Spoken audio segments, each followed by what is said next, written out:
Friends, कैसे हो। और आज के इस वीडियो में हम बात करने वाले हैं टैली प्राइम 7.0 के अंदर। आज हम बात करने वाले हैं इंटरेस्ट कैलकुलेशन के बारे में। तो सबसे पहले हमें कंपनी क्रिएट करना होगा। यहाँ से हमें चेंज कंपनी पे जाना होगा, क्रिएट कंपनी। इसके बाद में यहाँ से हमें एंटर दबाने के बाद यहाँ से हमें जो भी कंपनी है उसका नाम लिखना होगा। यहाँ से हमने लिख दिया बीके ट्रेडिंग कंपनी। इसके बाद में यहाँ से एड्रेस डालना होगा, जो भी एड्रेस हो यहाँ से एड्रेस डाल देंगे, एंटर करना होगा। एंटर करने के बाद यहाँ से एक्सेप्ट करेंगे।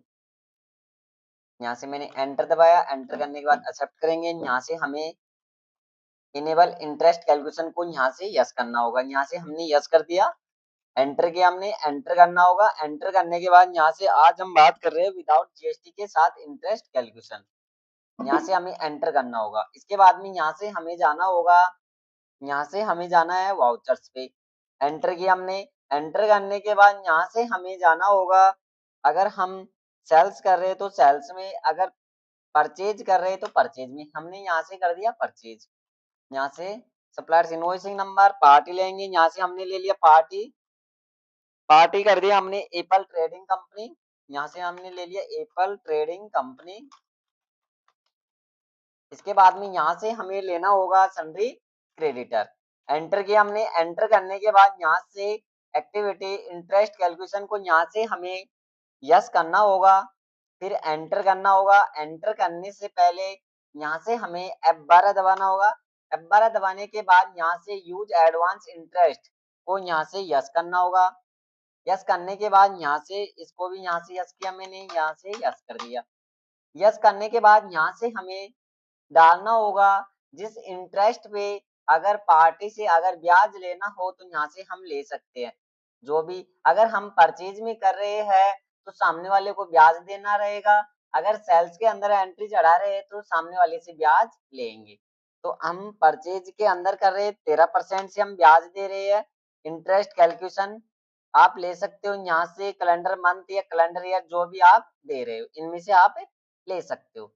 इसके बाद में अगर परचेज में कर रहे हो तो क्रेडिट बैलेंस करना है, सेल्स के लिए डेबिट बैलेंस। यहाँ से हमने परचेज के लिए कर रहे तो क्रेडिट बैलेंस, एंटर किया हमने। एंटर करने के बाद आज हम बात करने वाले हैं डेट ऑफ एप्लीकेबिलिटी। यहाँ से हमने एंटर किया, एंटर करना होगा। यहाँ से हमने एंटर किया, यहाँ से हमें एड्रेस डालना होगा। एड्रेस डाल दिया, यहाँ पे हमने कर दिया यहाँ पे एड्रेस। इसके बाद में एंटर किया हमने, एंटर करके यहाँ से एक्सेप्ट करेंगे। एक्सेप्ट करने के बाद यहाँ से एंटर किया हमने, यहाँ से हमें ओल्ड सी करना होगा। यहाँ से हमें लेना होगा परचेज। यहाँ से हमने कर दिया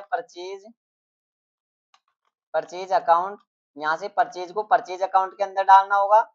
इसके बाद में यहाँ से हमें एंटर करना होगा, एंटर किया, एक्सेप्ट कर दिया। इसके बाद में हमें नेम ऑफ आइटम लेना होगा। यहाँ से हमने ओल्ड सी किया, ओल्ड सी करने के बाद यहाँ से हमें आइटम लेना होगा। जो भी पार्टी से हम माल परचेज कर रहे हैं वो आइटम यहाँ पे लिखना होगा। यहाँ से हमने क्रिएट किया, यहाँ से हमने कर दिया केजी में, डेसिमल लगा दिया। पॉइंट के बाद में अगर 2 डेसिमल लगाया हमने, एंटर किया हमने। एंटर करने के बाद यहाँ से हमें क्वांटिटी लेना होगा। यहाँ से हमने क्वांटिटी ले लिया 940 के भाव से। एंटर किया हमने, एक हमने ले लिया राइस। इसके बाद में केजी में कर दिया। यहाँ से हमने एंटर किया, एंटर करेंगे, एंटर करना होगा। एंटर करने के बाद यहाँ से हमें लेना होगा इसको 90 के भाव से। एंटर किया हमने, एंटर करेंगे यहाँ से, और यहाँ से पूछेगा कब से कब तक डेट। अगर आज हम बात कर रहे हैं डेट ऑफ एप्लीकेबिलिटी, जो हम बात करने वाले हैं, आज हम बात करेंगे डेट फिक्स करना। यहाँ से हमने 1 अप्रैल को माल हमने परचेज किया है और सामने वाले को पेमेंट किस तारीख को करना है उसी तारीख को करना होगा। यहाँ से हम फिक्स कर देते हैं डेट। यहाँ से हमने कर दिया अगस्त के अंदर सामने वाली पार्टी को ब्याज देना होगा कंप्लीट। तो यहाँ से हमें देखना है, सबसे पहले हमें जाना होगा डिस्प्ले मोर पे। इसके बाद में यहाँ से हमें जाना है स्टेटमेंट ऑफ अकाउंट पे, इंटरेस्ट कैलकुलेशन पे। यहाँ पे हमें जाना होगा लेजर पे, एंटर करना होगा। एंटर करने के बाद यहाँ से ओल्ड F2। अगर हम ब्याज देख रहे हैं, अगर हमें जो अगस्त तक ब्याज रहेगा हमारा, अगर आप अगस्त के बाद में ब्याज देंगे जब भी इतना ही ब्याज लगेगा। यहाँ से हमने कर दिया दिसंबर। तो हम देख सकते हैं 1 अप्रैल से हमारा ब्याज स्टार्ट हुआ था अगस्त तक 123 दिन का ही ब्याज बता रहे हैं। अगर हम देखा दिसंबर तक हमने डेट फिक्स कर दी, या इसी प्रकार हम सेल्स का भी देख सकते हैं। देखो हम सेल्स की एंट्री करते हैं, यहाँ से हमें जाना होगा वाउचर्स पे, एपेट किया तो यहाँ से पार्टी लेना होगा, पार्टी ले लिया हमने डीके ट्रेडिंग कंपनी, यहाँ से डीके ट्रेडिंग कंपनी कर दिया। इसके बाद में यहाँ से हमें डालना होगा सन्ड्री डेप्टर्स, एंटर किया हमने, एंटर करना होगा। इसके बाद में यहाँ से यस किया हमने, यस करने के बाद F12 दबाएंगे, यहाँ से इन ऑप्शनों को यस कर देंगे। यस करने के बाद यहाँ से हमें लेना होगा, अगर 12% से आप सेल कर रहे हो तो 12%, 13% से सेल कर रहे हो तो 13% ब्याज इंटरेस्ट पे। तो यहाँ से कैलेंडर मंथ ले लिया, क्रेडिट बैलेंस परचेज के लिए, डेबिट बैलेंस सेल्स के लिए, एंटर किया हमने। और यहाँ से हमें लेना होगा डेट ऑफ एप्लीकेबिलिटी, यहाँ से एंटर किया हमने। और यहाँ से नॉर्मल भी ले सकते हो, राउंडिंग भी कर सकते हो, जैसे हमने इसमें नॉर्मल कर दिया। लिमिट डाल सकते हो, कितनी लिमिट करना है, जैसे हमने डाल दिया 1 दिन, तो यहाँ से 1 भी डाल सकते हो। एंटर किया हमने, एंटर करना होगा, एंटर करना होगा, यहाँ से हमने एंटर किया। सेल्स को सेल्स अकाउंट में डालना होगा, यहाँ से हमने कर दिया सेल्स में, सेल्स को सेल्स अकाउंट में, एंटर किया हमने। इसके बाद में आइटम लेना होगा, यहाँ से हमने आइटम ले लिया। अगर हमें आइटम देखना है किस रेट के अंदर जो हमने माल परचेज किया है, ओल्ड टेस्ट से हम देख सकते हैं। यहाँ से हम देख सकते हैं कितनी क्वांटिटी है और किस रेट में हमने माल परचेज किया है। यहाँ से हमने 500 और हमने लगा दिया 93, 90 के भाव से हमने माल परचेज किया था। इसके बाद में यहाँ से हमने ले लिया शुगर, शुगर हमने दे दिया 300 केजी, और यहाँ से हम रेट सेट कर लेंगे। ओल्ड टेस्ट से हम देख सकते हैं, तो यहाँ से हमने लगा दिया 42, एंटर किया हमने, एंटर करना होगा। और यहाँ से हमें डेट फिक्स करना होगा किस तारीख को अगर हमें ब्याज लेना है, तो यहाँ से हम डाल सकते हैं। यहाँ से हमने डाल दिया, अगर हम सितंबर के अंदर, यहाँ से एंटर किया। इसके बाद में यहाँ से हमें ब्याज देखना हो तो यहाँ से हमें जाना होगा डिस्प्ले मोड पे, इसके बाद में स्टेटमेंट ऑफ अकाउंट पे, इंटरेस्ट कैलकुलेशन पे, और यहाँ पे हमें जाना होगा लेजर पे। इसके बाद में यहाँ से हमें DK trading company Alt F2 करना होगा। अगर हमें ब्याज देखना है, अगर हम देखना चाहते हैं दिसंबर तक, तो ब्याज हमारा जो सितंबर तक का लगाया था, हमने डेट फिक्स किया था, वहां तक का ही ब्याज बताएगा। अगर हम ब्याज देखना चाहते हैं, अगर हमें यहाँ से शॉर्टकट की के द्वारा देखना हो तो हम DSIL, तो यहाँ से भी हम देख सकते हैं। इस प्रकार से भी हम देखना चाहते हैं तो इस प्रकार से भी हम देख सकते हैं, अगर हमें ब्याज देखना हो।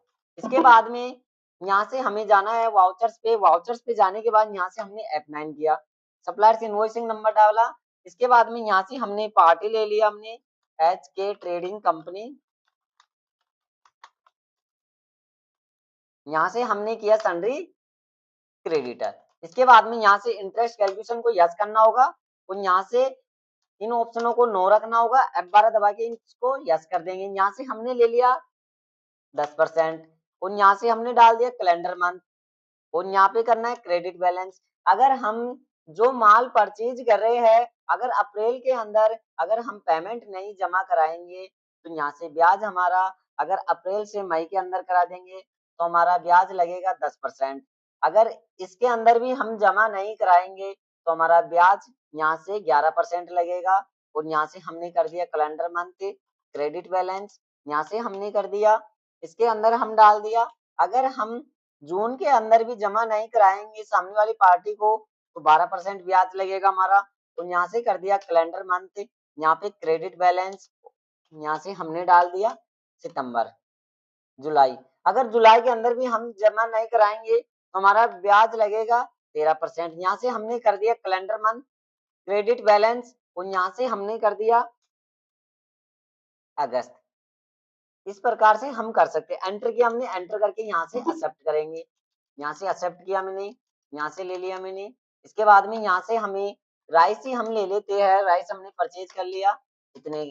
इसके बाद में हमने ले लिया शुगर, एंटर किया हमने, एंटर करके यहाँ से एक्सेप्ट कर देंगे। इसके बाद में ब्याज देखना है हमें DSIL, एंटर किया, और यहाँ से हमें ब्याज देखना है HK ट्रेडिंग कंपनी, यहाँ से Alt F2 करना होगा, और यहाँ से हमें ब्याज देखना है। अगर हमें 12 महीने तक ब्याज देखना है, जो हमने वहां पे ब्याज लगाया था 13% तक, हमने ब्याज लगाया था अगस्त तक। अगर हम जमा करा देते सामने वाली पार्टी को अप्रैल से और मई के बीच में 30 दिन का ब्याज हमारा इतना लगेगा। अगर उस महीने में जमा नहीं कराएंगे मई से और जून के अंदर इतना ब्याज बनेगा। अगर हम जून के अंदर भी नहीं जमा कराएंगे जून से और जुलाई के बीच में इतना इंटरेस्ट बनेगा। अगर इसके बाद में भी जमा नहीं कराएंगे जुलाई से अगस्त के बीच में इतना इंटरेस्ट बनेगा। टोटल इंटरेस्ट इतना बनेगा। इसके बाद में अगर हम सेल्स में भी कर सकते हैं, जो हम परचेज में किया है इसी प्रकार हम सेल्स में भी कर सकते हैं। यहाँ से जाएंगे F8 करेंगे और यहाँ से हमें पार्टी लेना होगा। पार्टी ले लिया हमने यहाँ से RL ट्रेडिंग कंपनी, यहाँ से ले लिया हमने पार्टी। इसके बाद में यहाँ से हमने कर दिया सन्ड्री डेब्टर्स, एंटर किया हमने, यहाँ से हमने एंटर किया। इसके बाद में यहाँ से हमने कर दिया और यहाँ पे हमने लगा दिया 10%। इसके बाद में यहाँ पे हमने कैलेंडर मंथ कर दिया। अगर कैलेंडर ईयर भी कर सकते हो, यहाँ से कैलेंडर ईयर करना हो तो कैलेंडर ईयर, कैलेंडर मंथ करना हो तो कैलेंडर मंथ। यहाँ से हमने कर दिया डेबिट बैलेंस सेल्स के लिए। अगर 1 अप्रैल के अंदर सामने वाली पार्टी अगर हमें 1 अप्रैल से और मई के बीच में पेमेंट नहीं जमा कराएगी तो हमारा इंटरेस्ट कुछ यहाँ से ज्यादा बढ़ा देंगे। तो यहाँ से हमने कर दिया 11%। इसके बाद में यहाँ से कैलेंडर मंथ डेबिट बैलेंस और यहाँ से मई के अंदर भी जमा नहीं कराएगा मई से और जून के अंदर तो हमारा इंटरेस्ट और ज्यादा लगेगा। यहाँ पे हमने कर दिया 12% लेंगे सामने वाली पार्टी से। यहाँ से कर दिया कैलेंडर मंथ, यहाँ पे कर दिया डेबिट बैलेंस और यहाँ से हमने डाल दिया जुलाई। अगर जुलाई के अंदर भी नहीं जमा कराएगा तो इंटरेस्ट 13% लगेगा। यहाँ से कर दिया कैलेंडर मंथ, यहाँ पे करना है डेबिट बैलेंस और यहाँ से हमने डाल दिया अगस्त। अगर अगस्त के अंदर भी जमा नहीं कराएगा तो 14% लगेगा। यहाँ से हमने कर दिया कैलेंडर मंथ डेबिट बैलेंस और यहाँ से हमने डाल दिया सितंबर। अगर सितंबर के अंदर भी नहीं जमा कराएगा 15% लगेगा और यहाँ से हमें डालना होगा कैलेंडर मंथ और यहाँ से हमें करना होगा डेबिट बैलेंस और यहाँ से हमने डेबिट बैलेंस कर दिया। इस प्रकार से हम कर सकते हैं। यहाँ से एंट्री किया हमने, एंटर करके यहाँ से एक्सेप्ट कर देंगे। एक्सेप्ट किया हमने, इसके बाद में हम सेल करेंगे सामने वाली पार्टी को। यहाँ से हमने सेल कर दिया और यहाँ से हम सेल कर सकते हैं जो भी माल हमें सेल करना है। एंटर किया हमने और यहाँ से हम शुगर ले लिया, एंटर किया। एंटर करने के बाद यहाँ से एक्सेप्ट करेंगे। इसके बाद में हमें ब्याज देखना है DSIL, एंटर किया हमने और यहाँ से हम बात कर सकते हैं हमने जो पार्टी लिया यहाँ से RL trading company. All tap 2 करेंगे और यहाँ से हमें ब्याज देखना है 10वें महीने तक। हम देख सकते हैं इतने इंटरेस्ट हमारा ब्याज बनेगा। जो भी अगर सामने वाली पार्टी से लेना हो सेल्स में और परचेज में सामने वाली पार्टी को हम ब्याज देंगे। तो यहाँ से हम देख सकते हैं, डिस्प्ले मोर पे जाके भी हम देख सकते हैं।